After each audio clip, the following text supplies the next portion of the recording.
2000-ci illərin əvvəllərində Rusiyada hamını şoka salan bir hadisə baş verdi. Boriska adlı bir uşaq dünyaya gəlməmişdən əvvəl Marsda yaşadığını iddia edirdi.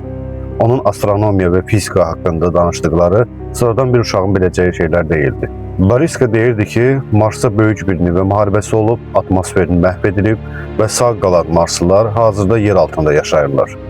O həmçinin Misirdəki böyük Sfinksin qulağının arxasında gizli bir mexanizm olduğunu və bu sir aslında bəşəriyyətin taleyinin dəyişəcəyini vurğulayırdı.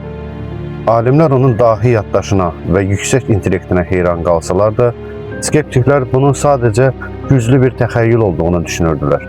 Bugün yetkin bir yaşda olan Boriska sirli şəkildə ortadan qeyb olub və mediadan gizlənir. Və sizcə bu uşaq dahi bir xəyalpərəst idi, yoxsa kainat bizdən həqiqətləri gizlədir?